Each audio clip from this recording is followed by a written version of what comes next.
Você, mulher, você conhece a anatomia feminina da região íntima e genitália interna? Você sabe o que é isso, genitália interna?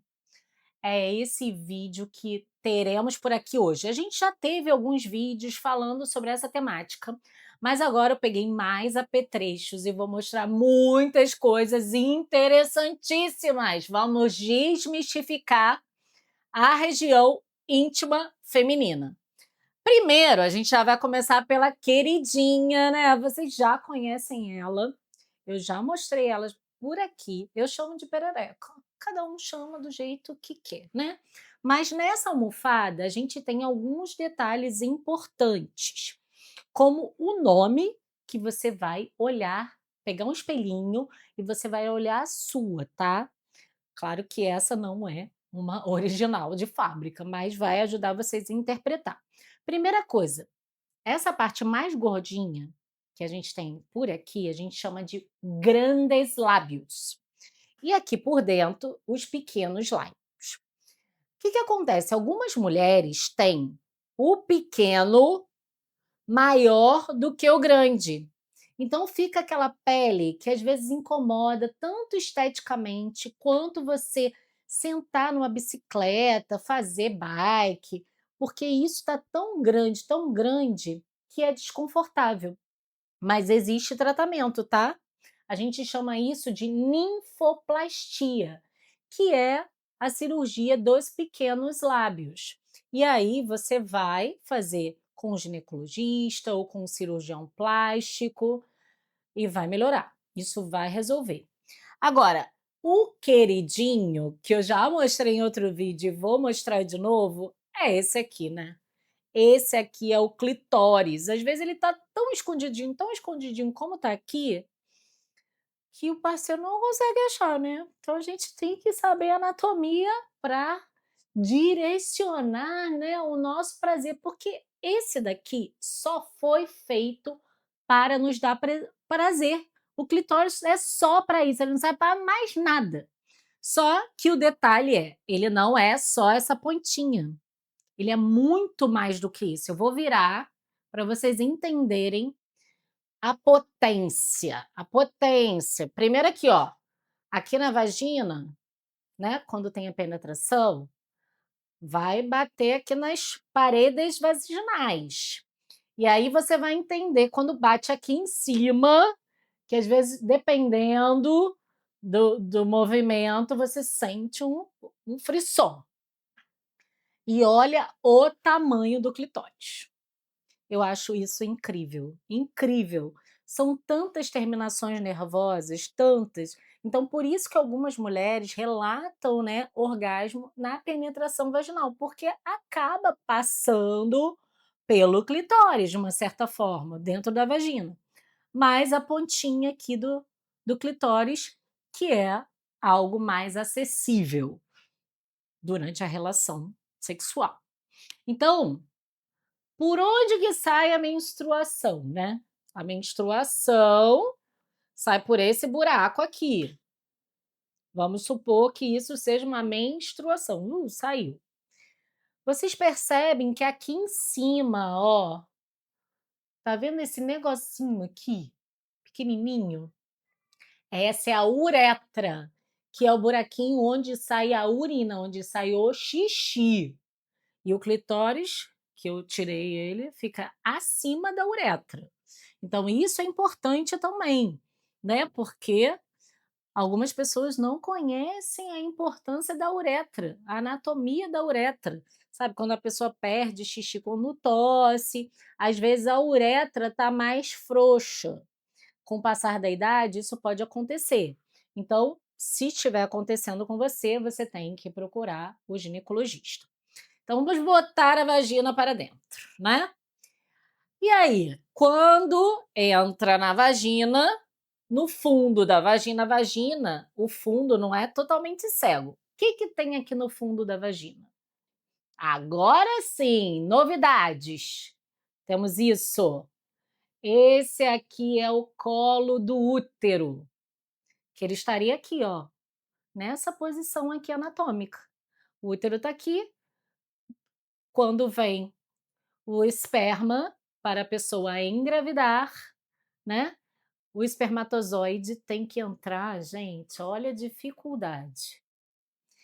O espermatozoide tem que entrar por esse buraquinho aqui, entrar pelo útero, nesse molde aqui faltou as trompas. As trompas são duas coisinhas aqui do lado e depois os ovários. Então, o espermatozoide tem que fazer esse caminho todo até chegar lá no ovário.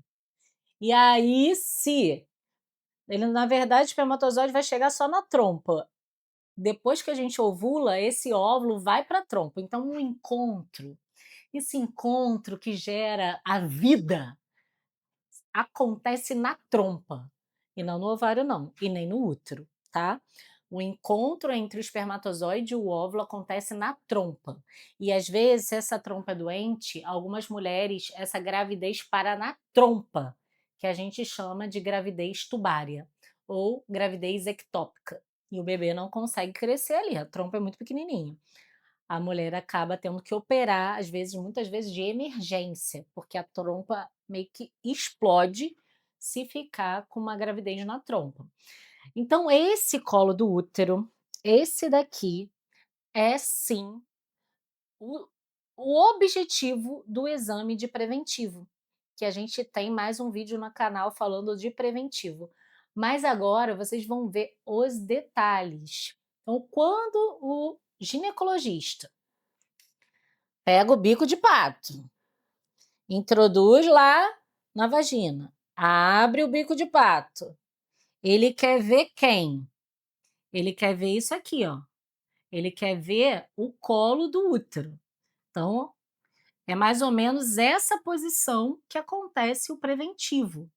Quando a gente vê o colo do útero, a gente pega a espátula, nesse caso, essa espátula já faz tanto a endosservice quanto a ectocervice. É assim que se faz preventivo, não fica com nervoso, tá? E a gente roda, roda. E aí, então, a gente tirou célula lá de dentro do colo do útero e aqui de fora. E o que a gente vai fazer com essa espátula?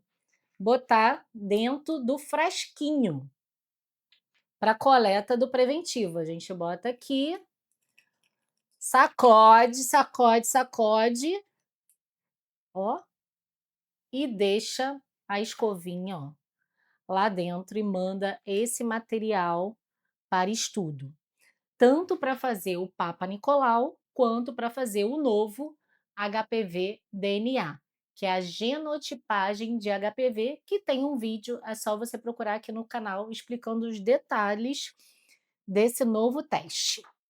Então, o colo do útero serve para a gente fazer o preventivo. E tem mais uma coisa interessante que eu quero mostrar para vocês sobre o DIU, porque o DIU vai ficar aqui dentro. Olha como ele é pequenininho, ó. O útero é menor do que a minha mão. Esse útero é de uma mulher que nunca teve um bebê. Quando a gente engravida, ele vai crescendo, crescendo, crescendo, crescendo, crescendo.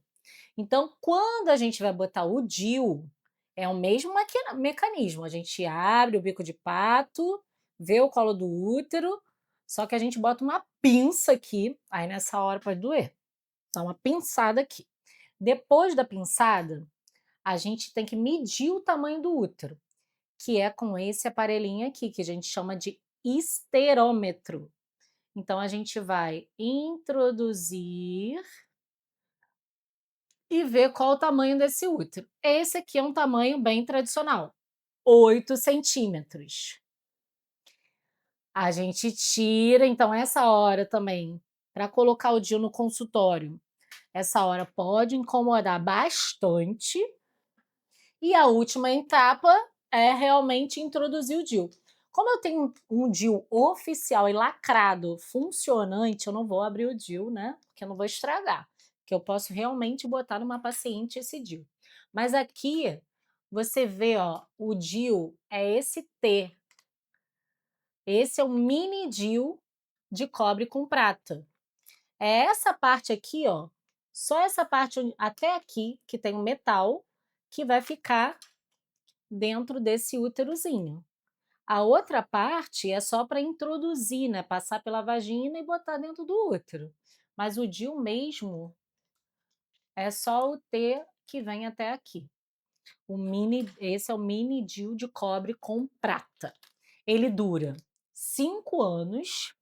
A gente prefere esse para mulheres que nunca tiveram filhos, porque a tendência é que o útero seja um pouquinho menor, e é o DIU tradicional, o DIU de cobre com prata, para uma mulher que já teve filhos.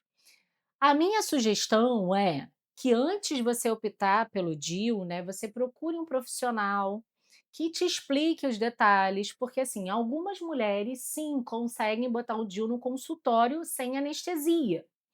Outras mulheres não conseguem tolerar a dor, porque quando a gente, né, faz todo esse movimento no colo do útero, essa pinçada, medir o útero e depois colocar o útero em si, a gente pode fazer uma situação que a gente chama de reflexo vagal.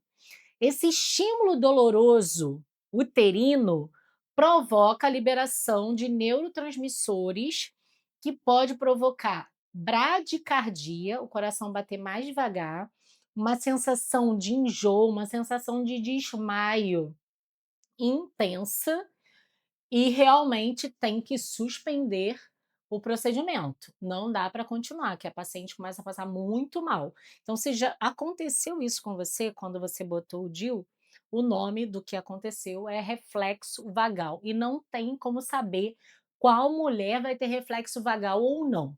Por isso, no meu consultório, né, com as minhas pacientes, eu sempre sugiro colocar o DIU com um anestesista, um ser humano anestesista, no centro cirúrgico, que o plano autoriza a internação, e a gente faz o procedimento sem dor, só vai doer na hora que pegar a veia. Depois você não vai mais sentir mais nada, porque vai fazer a medicação venosa, mais o anestésico inalatório. Então, quando acabar o procedimento, você já está com o DIU. E com a certeza que o DIU está no lugar, porque a gente pode fazer com auxílio da histeroscopia, que é uma filmagem do útero por dentro. Então a gente começa, filma o útero, vê se está tudo bem lá dentro da cavidade uterina, tira o aparelho de histeroscopia, introduz o DIU lá dentro, depois bota o aparelho de histeroscopia de novo para ter certeza que o T do DIU está bem certinho ali. Se ele estiver meio tortinho, como esse aparelho tem uma pinçazinha, a gente já corrige e a paciente sai com a certeza absoluta que o DIU está no local. Se ela não fizer por histeroscopia, depois do procedimento, ela tem que fazer uma ultrassonografia transvaginal para ter certeza que o DIU está no lugar. Não pode ter relação enquanto não tiver feita a ultra, né? Porque se o DIU não estiver na posição correta, existe o risco de uma gravidez indesejada. Então, espero que vocês tenham achado bem legal, porque eu separei todo esse material com muito carinho. E claro que agora é a minha parte, né? Já se inscreve no canal, comenta aqui qual é a parte que você achou mais legal, compartilha esse vídeo com as suas amigas, no grupo de mulheres, porque muitas mulheres não conhecem a anatomia e a gente precisa conhecer. E até o próximo vídeo.